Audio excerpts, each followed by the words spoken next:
नमस्कार दर्शकों, क्या आप जानते हैं 84 लाख योनियां आखिर क्या है? आखिर क्यों आत्मा को 84 लाख योनियों में भटकना पड़ता है?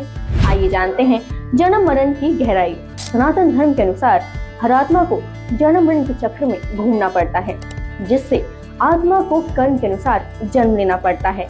योनियों का विवरण: कीटक योनि यानी कीड़े मकोड़े 11 लाख, स्थावर योनि वनस्पति पेड़ पौधे 20 लाख, जलचर योनि यानी जल में रहने वाले जीव 9 लाख, पक्षी योनि 30 लाख। अब सवाल ये उठता है कि इन 84 लाख योनियों में से मनुष्य योनि कितनी है?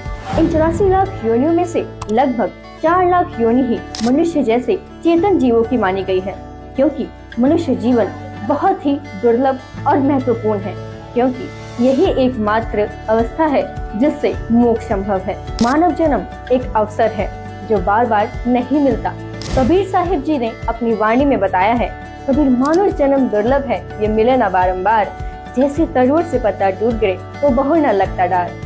मनुष्य जीवन केवल पुण्य का फल है, यह परीक्षा है मोक्ष की। जो मनुष्य इस जीवन में आत्मचिंतन, भक्ति, सेवा और सदाचार करता है, वही इस जन्म मरण के चक्र से मुक्त होता है।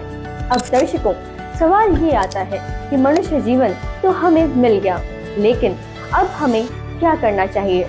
मनुष्य जीवन मिलने के बाद मनुष्य को सेवा, भक्ति और सत्संग में ध्यान लगाना चाहिए, और यही नहीं, अपने कर्मों को भी सुधारना चाहिए। ग्रंथों का अध्ययन करें, परमेश्वर का नाम सिमरन करें।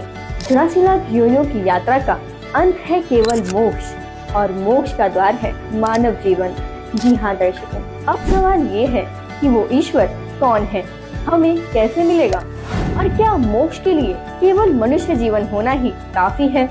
लेकिन दर्शकों, आपकी जानकारी के लिए बता दें, हमारे शास्त्रों में ये भी लिखा है कि भक्ति बिन मोक्ष नहीं। लेकिन श्रीमद् भगवद गीता अध्याय 16 श्लोक 23 में लिखा है कि जो व्यक्ति शास्त्र विधि को त्याग कर मनमाना आचरण करता है, उसकी ना तो गति होती है और न मोक्ष होता है।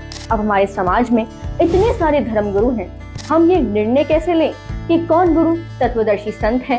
ये बहुत ही ज्यादा उलझा हुआ सवाल है। लेकिन दर्शकों, आपकी जानकारी के लिए बता दें, ये सवाल का जवाब भी हमारे शास्त्रों में ही लिखा है। श्रीमद् भगवद गीता में प्रमाण